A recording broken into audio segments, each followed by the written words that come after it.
Okay, so Hare Krishna, dear devotees, I welcome you to chat chapter a day Bhagavad Gita. Please accept my humble obeisances. I'm very happy to be here to speak on this amazing matters of Bhagavad Gita, and it helps me to meditate on Krishna and learn. So I'm very thankful to you, and I want to wish you all a very happy and Krishna conscious New Year. So let us together pray. And in a very prayerful mood, we will recite the Mangalacharan prayers together to begin with, to begin this new year with a lot of auspiciousness and mercy of Krishna. So we will seek that and we'll seek the blessings of the Acharyas because we are merely instrument. It is Krishna who speaks, so we are just the instrument and we depend completely on Krishna and Guru Parampara. So let's recite the Mangalacharan prayers first and then we can begin. I hope you will also join me behind muted mics.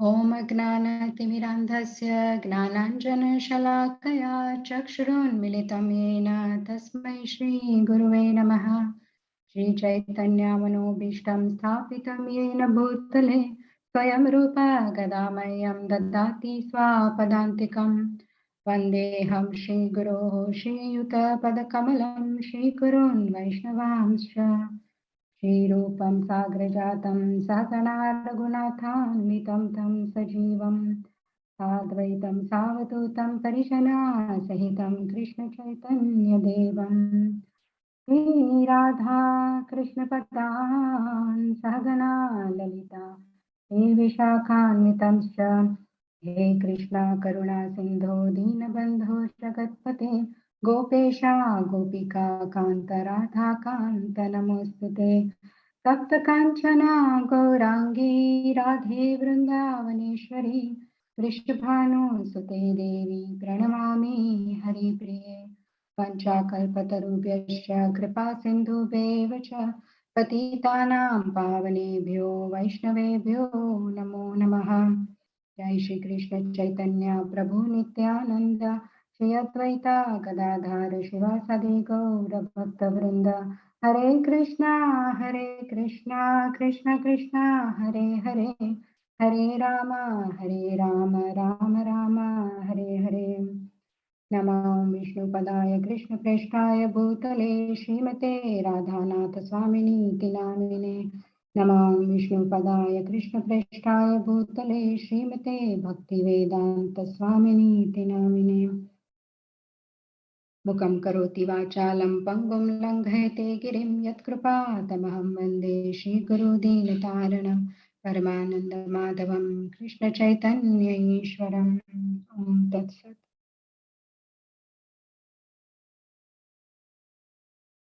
Hare Krishna. So we are discussing chapter 6, Dhyana Yoga. And just to put things into perspective, because all the verses are connected, so we cannot directly go to verse 5. We should know what is the background. All of you have been hearing throughout, but we can just briefly put things into context that how we have reached verse number 5. So transition from chapter 5 to chapter 6 is that in chapter 5, Krishna explained how to attain liberation by Nishkam Karma Yoga. And Nishkam Karma Yoga frees one from bondage. And also in the same chapter 27th and 28th verse, Krishna described how to attain liberation by Ashtanga Yoga very briefly. So in this chapter, chapter 6, Krishna elaborately explains the Ashtanga Yoga or Dhyana Yoga process. Ashtanga Yoga has various practices and its perfection is to realizing the super soul. In yoga, it is necessary to control the mind by practice and detachment. So Ashtanga Yoga is elaborately described in this chapter, chapter 6. That's why it is called Dhyana Yoga. And I wanted to say that, however, Ashtanga Yoga is very difficult for an average person to perform because of its first thing difficulty and secondly impracticality. Especially because one has to control the mind in Ashtanga Yoga and thus without having purified oneself of material desires and sense gratification, one cannot begin the practice of Ashtanga Yoga. So one who has material desires, whose mind and senses are not controlled, and so that person, he cannot practice Ashtanga Yoga. So one should not give up duties prematurely. That's what Krishna starts off this chapter, first two verses, by glorifying Nishkam Karma Yoga. So one should not give up the duties prematurely. Because if you are not completely purified, that means you have to do the duties. If you are not purified, you cannot fix your mind on Krishna by giving up the work, because that is a very high elevated stage. So one has to first purify, and this purity is acquired by performing prescribed duties as part of Nishkam Karma Yoga, and thus Krishna glorifies Nishkam Karma Yoga in the first two verses. So here we can see that also Ashtanga Yoga has two stages. So first verses 1 to 9 describes how advancing in Ashtanga Yoga includes Aruruksha stage, which is the beginning stage, which are the first 5 stages of Ashtanga Yoga. And the last 3 stages, Dharana, Dhyana, Samadhi, are part of Arudha advanced stage. So one cannot come to the second stage without accomplishing the preliminary stages, which are the first 5 stages. And someone would like to say, what is the first stage of Ashtanga Yoga? What is the first stage?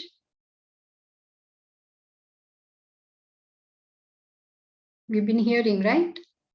I think the first text, Prabhuji explained all the steps, the do's and don'ts. I'll give a clue. Is it Yama Niyama, Mataji? Yes, thank you, Venkat Prabhuji. It's very simple. Yes, it is Yama, the first step. That is all the don'ts, right? The second stage, as you said, is Niyama, all the do's, what we should do. So for example, say something, I would say the do's are wake up early in the morning, right? In Brahma Muhurta and chant. So the same thing can also become a Yama, the don'ts. Don't wake up late, like that, right? So what is this third stage? Yama, Niyama? Asana. Yes, thank you, K. Sharma Mataji. Yes, asana. All the bodily postures, and then the pranayama. Oh, sorry, I said it. Okay, so the fourth is pranayama, breathing exercises, and the fifth one is Dhyana. Sorry, dhyana is in the last 3 stages, Mataji. So yes, Girish Prabhu, thank you. Pratyahara. So the first 5 stages: yama, niyama, asana, pranayam, pratyahar. These 5 are preliminary stages. That's why they are called Aruruksha, beginning stage. And these stages, we are dealing with the senses either by controlling them or engaging them in some practice like breathing or bodily exercise. So sense control and sense regulation is very much prominent in the first 5 stages. In the first 5 stages, one must perform prescribed duties, and these are Yoga Aruruksha stage. And when one is completely purified of all material desires by these 5 stages, then one can give up prescribed duties. That is called Yoga Arudha stage, when one is not performing work for sense gratification, right? So that in those last 3 stages, Dharana, Dhyana, Samadhi, the yogi has given up the work. He has given up the work and he's completely fixed his mind on the form of the Lord. And finally, Samadhi is this trance. He's completely fixed on the Lord. So one cannot, what we are trying to say here is that one cannot go to the advanced stage without accomplishing the beginning stage. So, so Krishna in the first 2 verses, he glorifies Nishkam Karma Yoga. And what he says is that, you know, Arjuna in this chapter, he says that it's very difficult to perform Ashtanga Yoga. So one should do Nishkam Karma Yoga to begin with. And thus, when a karma yogi is purified by doing the Nishkam Karma Yoga, then he can give up work, because his action, thereafter he can give up work. And the one who does Nishkam Karma Yoga, the Karma Yogi, he is as good as a sannyasi. Why? Because he's doing the work with detachment and knowledge as an offering to the Lord. Thus, his action is as good as inaction. It's done without any desire or attachment. And so in a spirit of consciousness of renunciation. So when Karma Yogi does the work, it is the spirit that is important, the consciousness behind it. Yes, you are doing work, but the work is done for the pleasure of the Lord with detachment and knowledge of the relationship of Jiva and Paramatma. What is our relationship with the Lord? So thus, after doing this Nishkam Karma Yoga, when one is completely purified of material desires, he attains knowledge and detachment. And thereafter, he neither acts for sense gratification nor engages in fruitive activities. And that is the stage of steady meditation, that is dhyana. That is explained in verse 4, right? Yesterday's verse, Yoga Arudha stage, that is the advanced stage. Dhyana, Dharana, and Samadhi. These three steps come under Yoga Arudha. So having reached this stage, one can focus and fix one's mind on the form of the Supreme Lord and ultimately reaches the Samadhi, complete absorption and trance in Supreme Lord. So that was in brief the summary of verse 1 to 4. And today's verse is verse 5 and 6. They both are connected. They speak about mind, and mind is both friend and enemy. So here we have seen that till now we have already reached the Yoga Arudha stage, which is the high stage. At this stage, the one has made the mind their friend. Remember, because if the mind has to fix on the Lord at this stage, dhyana, dharana, samadhi.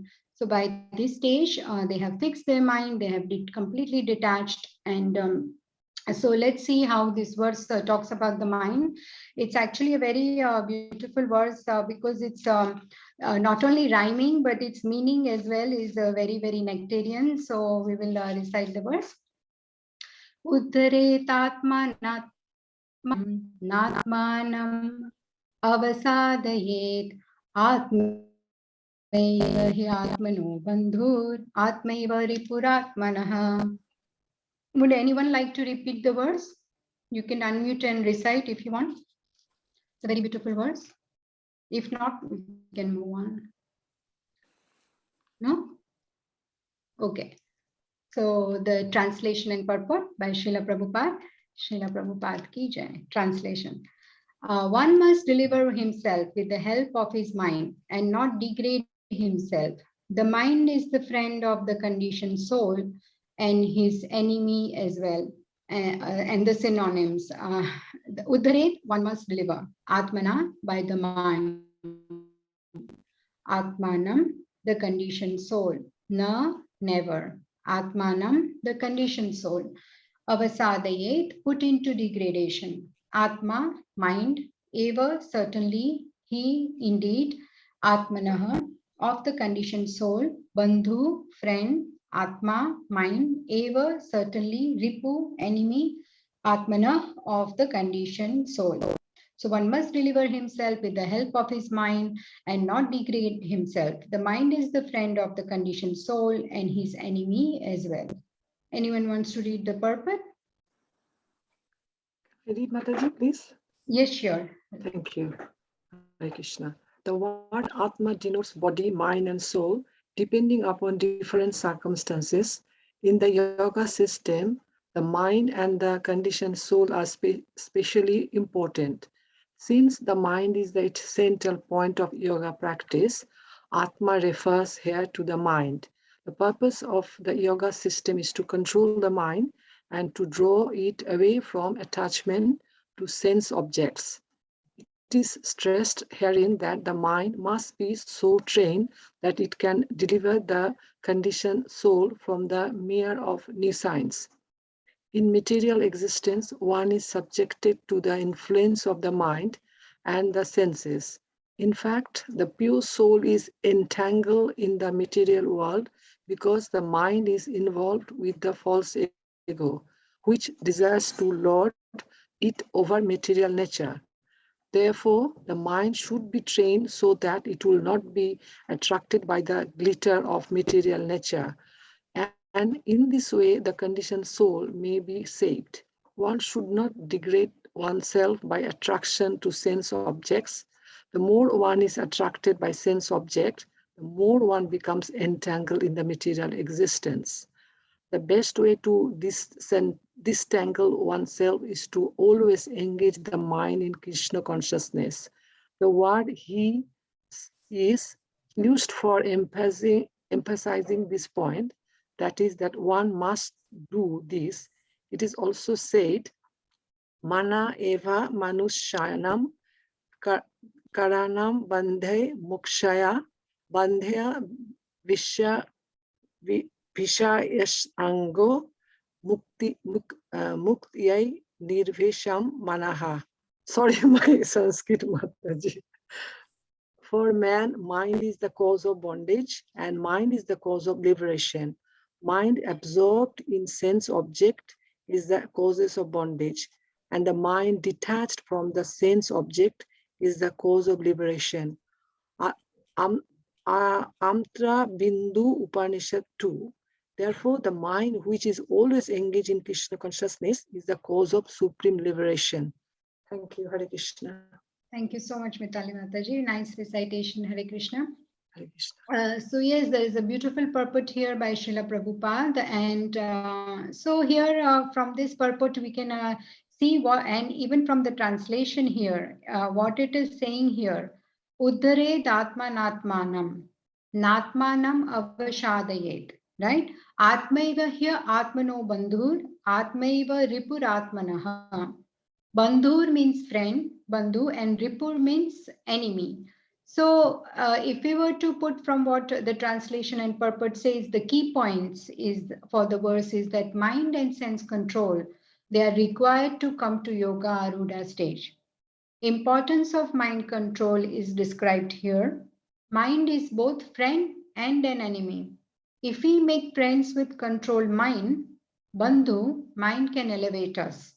If we make friends with uncontrolled mind, Ripu, then it becomes cause of our degradation. It becomes our enemy.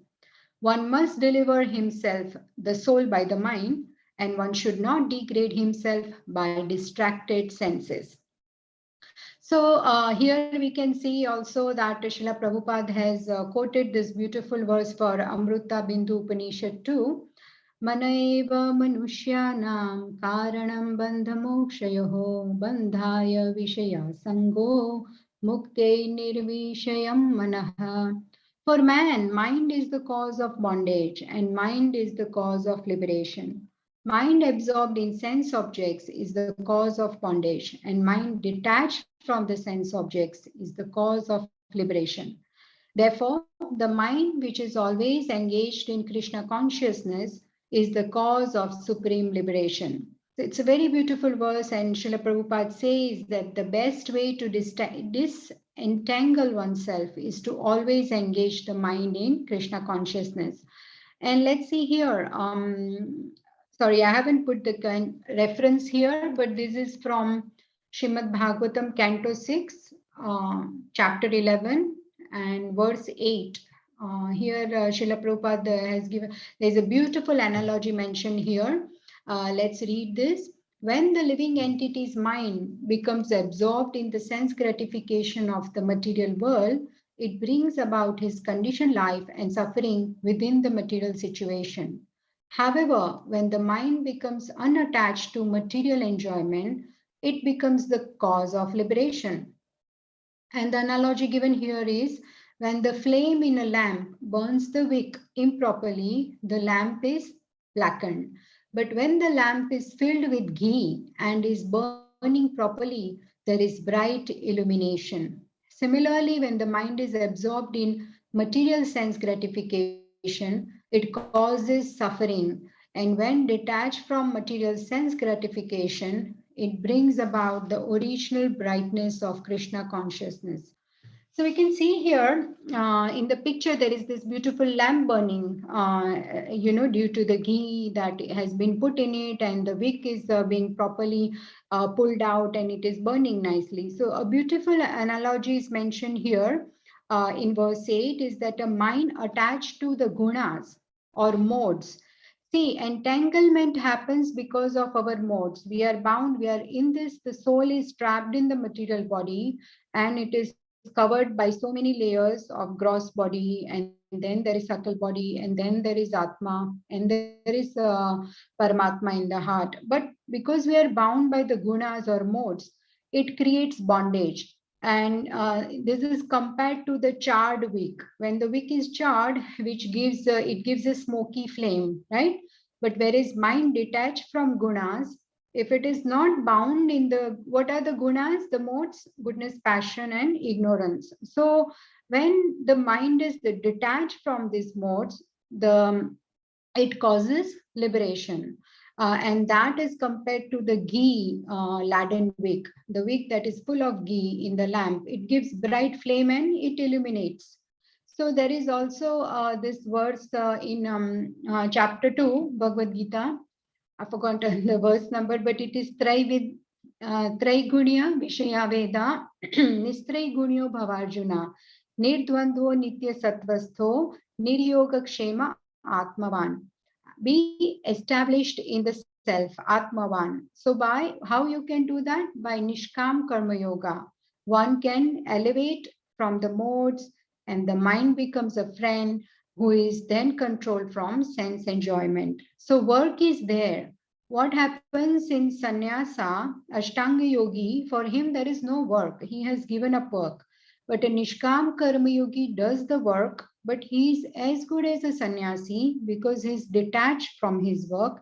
He is offering the fruits to the Lord, and he is doing this with the knowledge that is present in the Veda, the work he does, right? So that's why Nishkam Karma Yogi is compared as a higher person, and it is also a very practical yoga as well.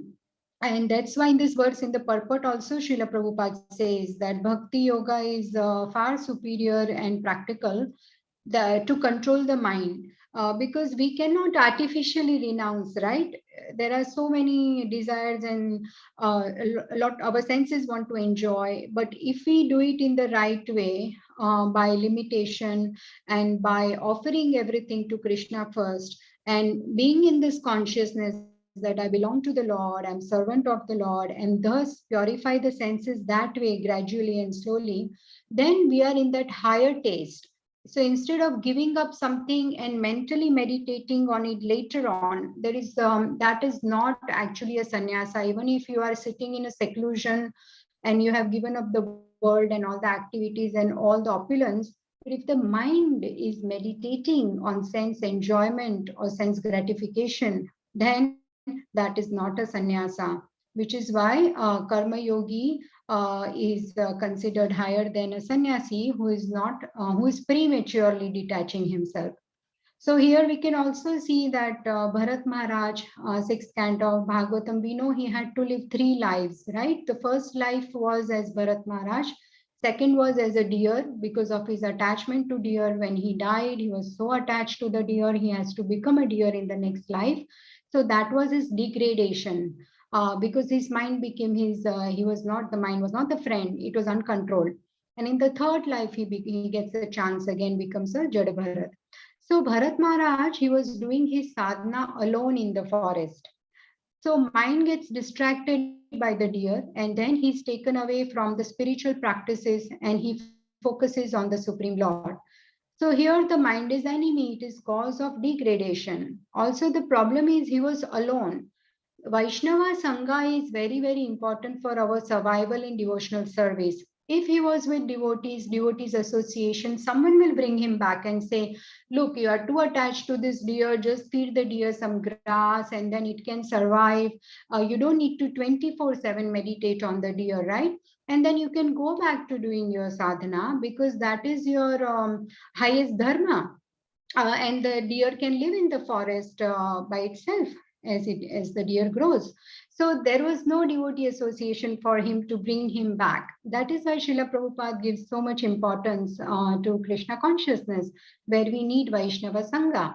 And even Haridas Thakur is another good example that he had this association. That's why even when he was chanting alone, when he was approached by Maya Devi and that prostitute comes to distract him, but his mind was his friend. It was completely controlled. He had this exalted devotees association, Rupa Goswami, Sanatan Goswami, even Chaitanya Mahaprabhu. So when the senses are controlled, the consciousness becomes pure, and that controlled mind is friend. So Ashtanga Yoga has many practicalities, and even Arjuna says in this chapter later on that Ashtanga Yoga is very difficult, Krishna. So whereas in Krishna consciousness, whether advanced or neophyte devotee, for him constantly so much action is happening, right? With mind engaged in Krishna, he's performing devotional service, he's taking devotees association, he's chanting, he's doing Shravanam, doing various services. So that is very practical for one's life. He's much more superior. Bhakti Yogi is much more superior or greater than Ashtanga Yogi, because who after Ashtanga Yogi, after doing so many breathing and bodily exercises and so many stages, he comes to fixing the mind on Krishna. But if we take devotees association and if we stay in Krishna consciousness, then we can definitely elevate our consciousness and make our friend, our mind our friend, by controlling the senses and by directing them in serving Krishna. So that was the one example there of Bharat Maharaj and also the Haridas Thakur. I thought that was relevant. And in the same canto, in the 5th verse, again, Jada Bharat here is enlightening King Rahugan, as we can see in the picture. And he tells him that how the mind is the cause of entanglement. And Jada Bharat speaks of the functionings of the mind and gives knowledge to, enlightens this King Rahugan, who is sitting on his knee. We can see in the picture. Let me read the verse. So it's Canto 5, Chapter 11, verse 5. Savasanatma Vishayo Parakto Guna Pravaho Vikrutah Sodashatma Bibrat Pruthanam Avirup Bhedam Antar Bahishtam Chapuraistanoti. And the translation, someone wants to read translation? Can I read, Mataji? Yes, Prabhuji, please. Hare Krishna. Because the mind is absorbed in desires for pure and impure activities, it is naturally subjected to the transformation of lust and anger. In this way, it becomes attracted to the material sense enjoyment. In other words, the mind is conducted by the modes of goodness, passion, and ignorance. There are 11 senses and 5 material elements, and out of these 16 items, the mind is the chief. Therefore, the mind brings about birth in different types of bodies among demigods, human beings, animals, and birds. When the mind is situated in a higher or lower position, it accepts a higher or lower material body. Hare Krishna. Hare Krishna. Thank you so much, Venkat Prabhu. So this is the instruction of Jad Bharat to Jad Bharat to King Rahugan. And he says, what are the functionings of the mind? A liberated jiva, he has a right understanding of the mind, right? If the jiva is liberated, means what? He is beyond the modes. Then he has the correct understanding of the mind. And so he will protect and safeguard himself from distractions of the mind. So when this person is has the knowledge and he's detached and he knows the workings of the mind, that how the mind can distract. Say you are focused into something, but you know, even when you're chanting, your mind gets distracted. What this person does, it goes 1 or 2 degrees off the rail, then it brings it back, goes, brings it back, always brings it back. It's not that the mind does not get distracted, but the person is very conscious and aware of what is happening. So brings the mind back, so the intelligence takes over the mind. not the other way around. It's not that the mind takes over the person, but the person controls the mind. Thus, he protects and safeguards himself when the distractions of the mind come. So when mind is demanding sense enjoyment, one should neglect the mind and focus it on bhakti and service to Guru. And we also know there is the best example in Amrish Maharaj, and we will see later on also in the chapter that how he engages all his senses in devotional service. And we've so many times heard this verse before also from the 9th canto, Savai Manaha Krishna Padarvindayor Vachamsi Vaikuntha Gunanuvarnane. He engages his mind on the lotus feet of Lord Krishna. So this is how one can make the friend, the mind bandhu, and not make the mind ripu, enemy, by controlling the mind, by fixing it on the lotus feet of the Lord. Okay, so we have this is the beautiful verse from the purport which we have discussed, and Srila Prabhupada, he speaks on mind on so many, many purports of Bhagavatam and Bhagavad Gita.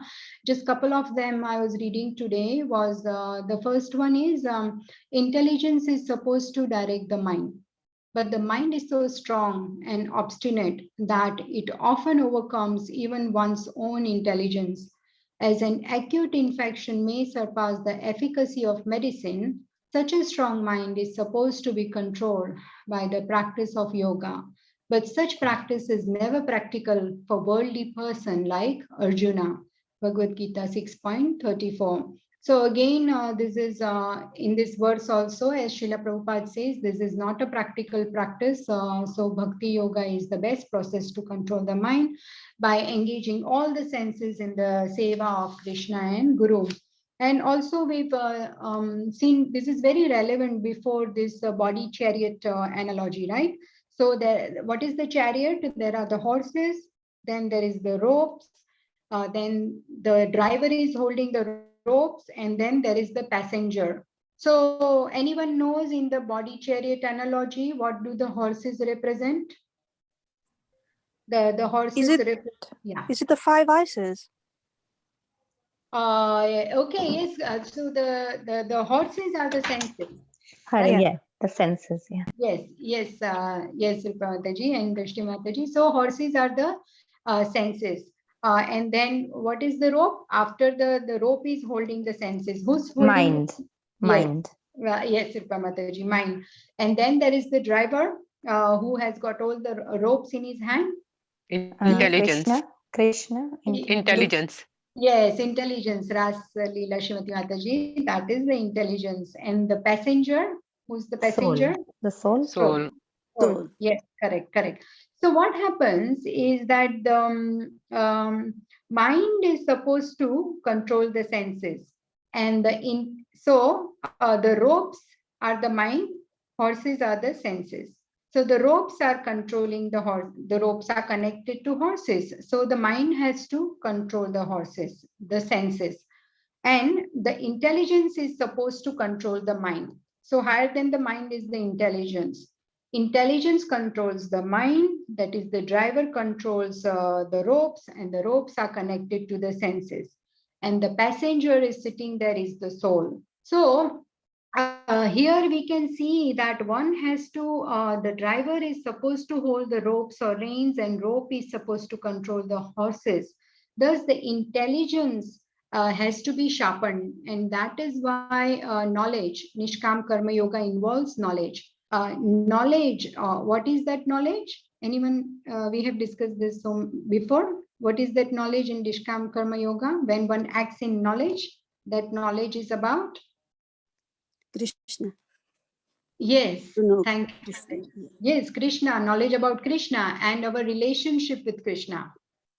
Yes. Mamai-vamso jivaloke, yes, jiva bhuta sanatana. So that is the basic knowledge, body and soul, right? We know second chapter, verses 11 to 30, the science of the soul, body and soul, they are different. Soul is part and parcel of Krishna. Mamai-vamso jivaloke, jiva bhuta sanatana. And so we are part and parcel of Krishna is our father. We are Krishna's children. There are many other relationships. We can even serve him because he maintains us. So we are servant, he is master. One who acts in this knowledge, one who has this knowledge, his intelligence is really sharpened. He is in the right intelligence, and thus he can control his mind when the mind is getting distracted. I want to enjoy this, I want to do this, sense enjoyment, sense gratification. That is the cause of degradation, because one just degrades in the modes. And we all know that even beyond goodness, we are supposed to transcend the modes, and that is the way to liberation, right? So this body chariot analogy also makes a lot of sense, that we need to, that's why take devotee association, sharpen our intelligence, and remain in Krishna consciousness, do service, and all the other activities are there. Shravanam, Kirtanam, Vishnu Smaranam, Padasevanam. When we learn something, hear something, share it with someone. It does not have to be on a Zoom platform. You can call up your relative or someone sitting next to you. You can share with them. That is Matchitta Madgata Prana Bodhayanta Parasparam. Right? That's what Krishna says, that my devotees, they converse about me all the time, and they are very, very dear to me. So there is this book distribution is of two types. When we go and distribute the books, and also what we are doing right now, we are doing Matchitta Madgata Prana, we are discussing Bhagavad Gita. This is also book distribution. So you can also go and speak to whatever you heard or we discussed, or something else you read that really remains, resonates with you, can speak to somebody about it. It does not have to be on a big platform. Actually, even smaller groups you can discuss. So yes, going back to this, and then there is also beautiful verse. It's 838, but it's a very beautiful verse from Mukundmala Stotra. The meaning is that, O tongue, praise the glories of Lord Keshava. O mind, worship the enemy of Mura. O hand, serve the Lord of Shri. O ears, hear the topics of Lord Achyuta. O eyes, gaze upon Shri Krishna. O feet, go to the temple of Lord Hari. O nose, smell the tulsi birds on Lord Mukunda's feet. O head, bow down to Lord Adokshajan.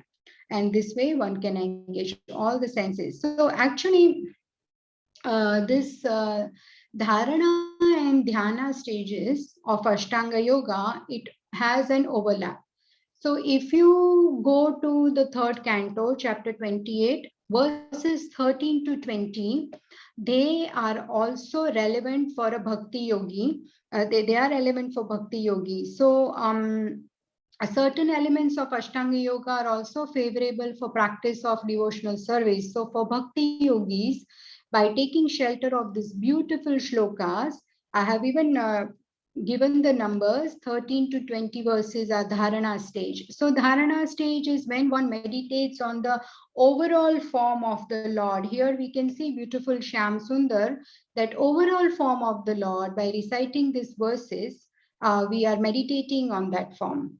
When we recite verses 21 to 33, that is the dhyana stage, where one focuses on each and every limb of the Lord. We start with the lotus feet, always start with the lotus feet when we take darshan.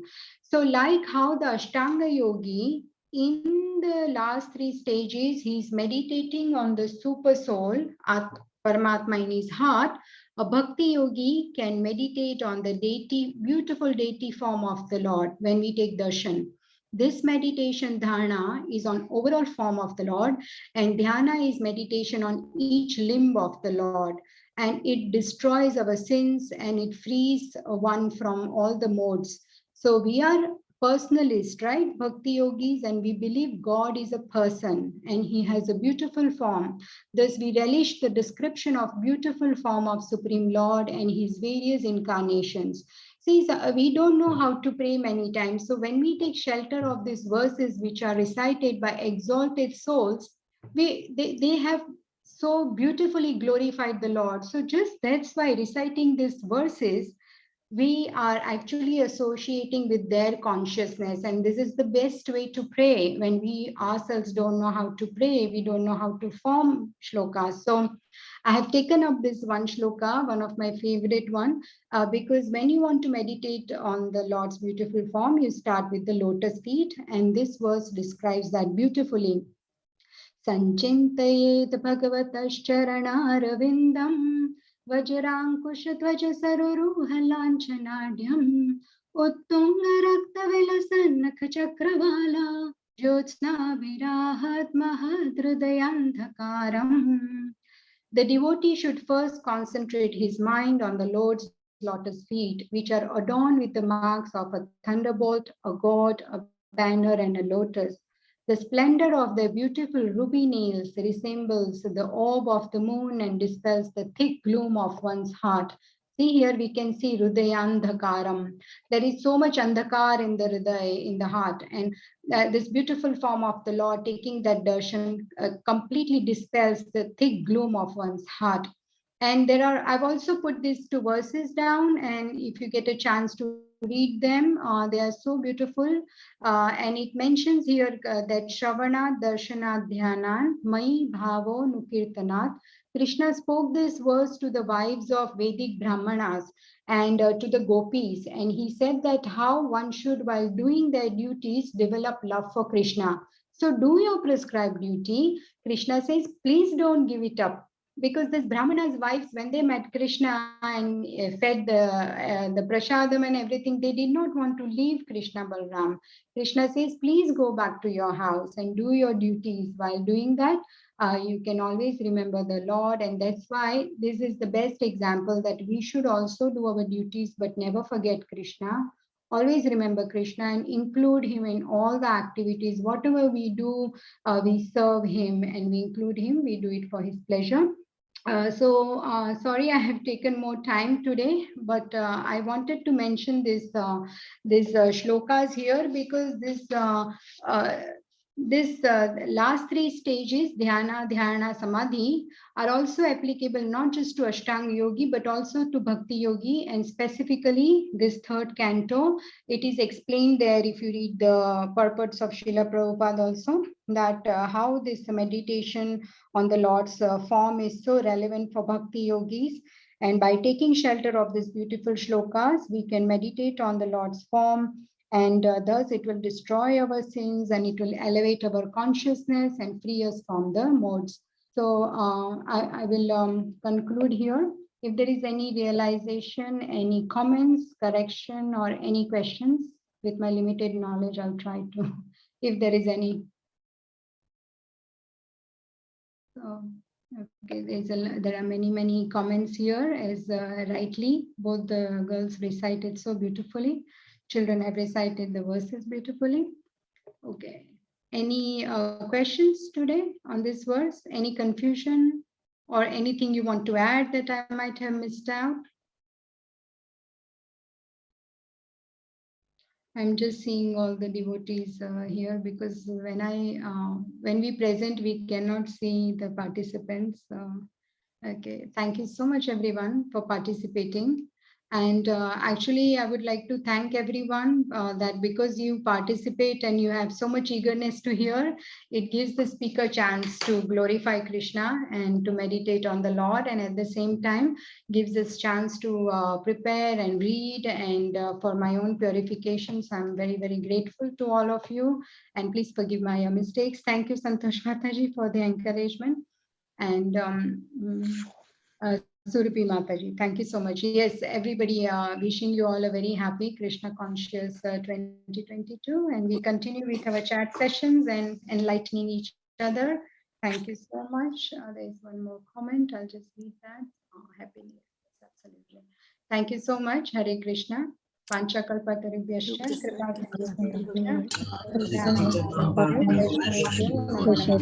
Srila Prabhupada ki Hare Krishna, Happy New Year. Hare Krishna. New Year. everyone. Thank you, Mataji, for the wonderful. Hare Krishna, Mataji. And Happy New Year to everyone. Mataji, can I quickly ask you a question? Yes, Mataji, who's speaking? This is Mitali Mataji. Yes, Mataji. Yeah. Mataji, like when I'm chanting, Hmm. of course, as it is, it is so difficult to control the mind. Every time I'm bringing the mind back and it's going. Now, as because, I unfortunately lost my sister. Now she is always coming to my mind. I'm always thinking, I'm always, feeling sad, I'm missing her. So now at the moment, controlling my mind has gone worse. Okay. Mataji, do you have a chanting tape of Srila Prabhupada whereby Srila Yes. Prabhupada is chanting Yes. all the time? Yes, I do. Yeah. So if you keep that tape on and you chant with Srila Prabhupada, if you try that, please, because that seems to work for in our house. So we just turn Okay. that on while we are chanting. So because you're listening to the pure recitation Yes. of Srila Yes. Prabhupada. Yes. You can definitely try that, and there are many other. Yes, sorry, you were saying something. So you can definitely try that, Mitali Mataji, and I can understand the loss of a near and dear one. It's so difficult, but I remember speaking to you earlier Yes. also Yes, that Mataji. you can dedicate your chanting to your sister for the departed soul for her easy journey, and then if you also remain Krishna conscious and pleasant and blissful, she will also be happy wherever she does not want you to Yes. be sad. So that all your prayers will be immensely helpful to the journey for the departed soul's journey. So it will immensely useful to bring one close to Krishna. So chanting is the best way. And if you have even more interest, there are so many other prayers, and Bhagavatam is your best friend. And Yes. there are so many beautiful Nashinga prayers, Nashinga Dev prayers for protection Yes. of our Yes. mind, of our consciousness, because Nashinga Dev not only protects our body, but actually he protects our consciousness, our Krishna consciousness, right? So you can also pray to Lord Nashinga Dev. There is a beautiful kavach and recitation and all the prayers if you can, Mataji. And devotees association, please do not sit alone. As we can see what happened to Bharat Maharaj. He was on his own. There was nobody to bring him back from his degradation. So devotees association, wherever you can take, you can ring up, you can discuss with someone whatever you heard or you read.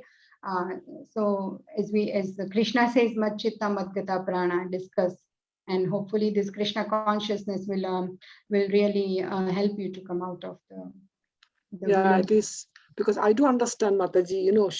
She has gone. The time was excellent. We all know she has gone to a very nice place, and especially my sister, another sister, and I have been really praying for her to recover and to leave.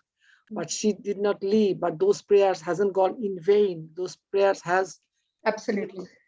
has liberated her soul, because we know she has gone to a very nice place. Absolutely. As it is, she was a nice soul. But although, I was too much close to her because we are like a twin. So my sister, she's the oldest. She was not as attached like me. So although, I shouldn't be lamenting for her soul, it's not good for her. Yeah. But in my unconscious mind, I am really having a struggle to cope.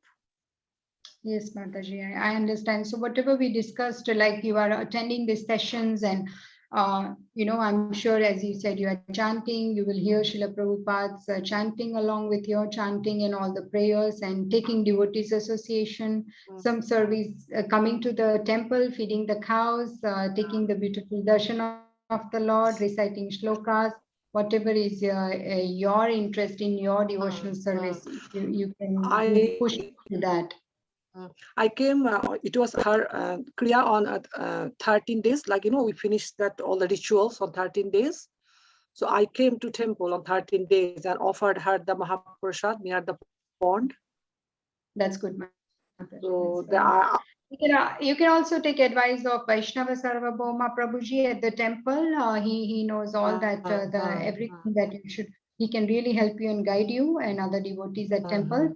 So we can also take this on a personal call, Mataji. Okay. And if you don't mind, No. it's Thank you, 8:50. Mataji. Thank you so And much. thank Hare you so Krishna. much. Hare Thank you everyone Krishna. for your encouragement and kind comments on the chat. And Hare Thank you. Krishna. Hare Krishna.